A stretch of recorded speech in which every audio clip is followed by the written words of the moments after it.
Now I have moved towards the left side of the copy, and there are many things. That's the this is what I call the sharpening the saw. This session or this section of the book I call the sharpening the saw. So I believe that I have to spend my time in learning, earning, and serving. These are the three things I have to spend my time with wisely.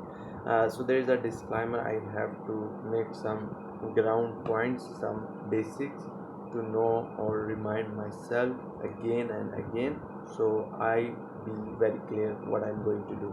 So the first come is you cannot achieve everything in life at the same time, so avoid the avoidable and focus what matters. And the second comes is fix your most important things first. Always do the things which are really important to you, so your efficiency of life will increase. And learn as much as you can fast, because the value of life is depends upon the how fast you can learn and how fast you can deliver with a good quality. And there is a criteria, there must be something value adding things or whatever you're going to learn. And one of the best principle which can't be ignored for success is the discipline. Do what is need to be done. Doesn't matter you are enjoying or not, but pay your best.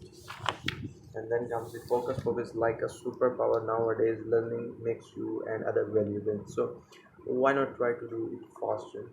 Mobile is the biggest source of distraction. Exercise and concentration is a skill. So learn the things you do to enjoy. This whole technique of focus is to, if you study things yourself as matlab, try to think yourself as a genius, and surrounding yourself like you have to this quick win. What to focus on and what to ignore can make you more clear.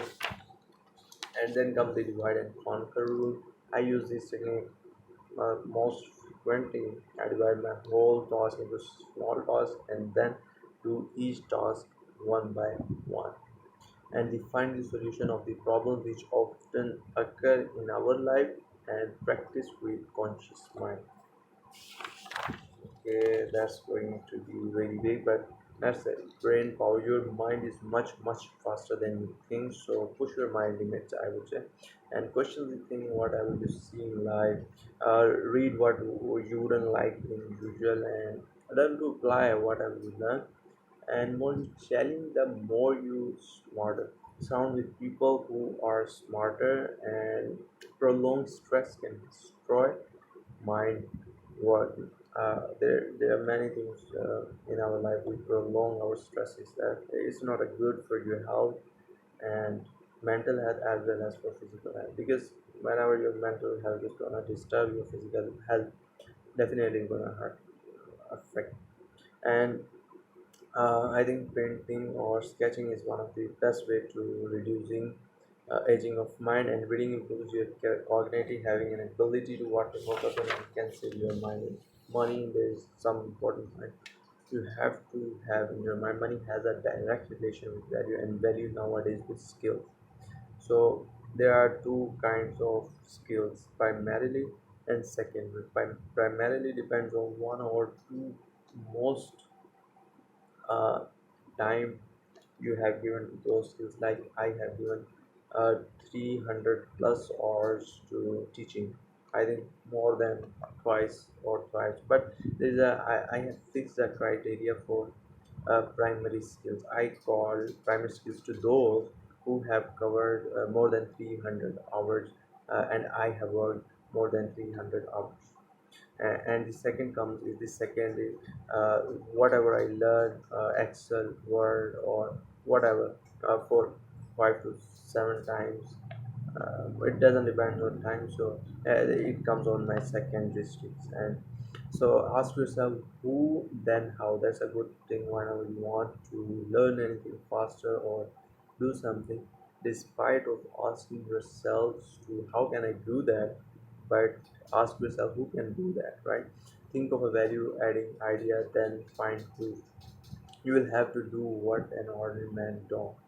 And money is not for something to brag about, but it has to be for freedom. You when the money you have, then you more freedom you have, right? And how to learn attention with one. If first thing you have to do is to be attentive. Second is comprehension. Comprehend whatever lessons you are reading. So recall and application.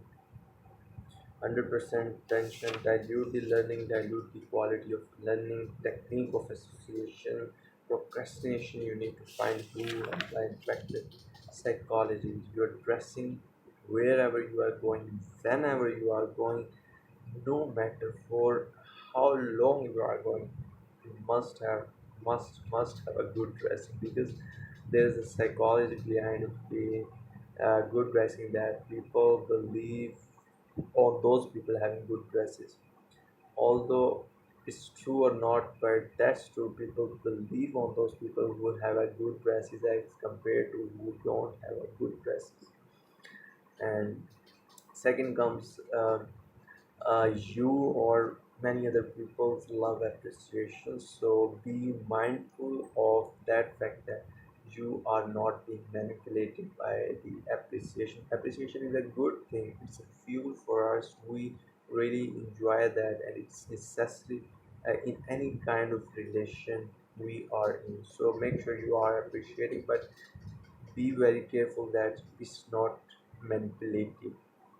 And silence is one of the most strongest manipulator, because when you are silent, people will be more pressurized. Why is that guy silent? Because I don't know why, what's the psychology behind of it, but that really works. uh, and I believe every person is divided into three-person. And first is how the other people see him, how he sees himself, and how he really is he. So I'm getting better in communication. Yeah, overthinking is one of the critical point I make. Think of, right, identifying that you are overthinking about something, and then finding a solution. Problem is not overthinking, but if you cause stress, negative emotions, those sucking up, it can cause serious mental issues, and that can lead to physical issues, right? So just when it comes stress in your mind, negative emotion, just try to toast down, man. That's just for you. I want to think about social anxiety. Again, that spotlight effect is the root cause of the social anxiety. So make sure whenever you are getting so much conscious about yourself, just think of the things which the other person will be thinking about you, or what would you think if you would be in the place of that person. And take your own example. Whom did you think today? I don't think I really thought about someone more than I do about my own self, right? So that's the point I wanted to make sure to deliver. I think that's enough for today. Okay.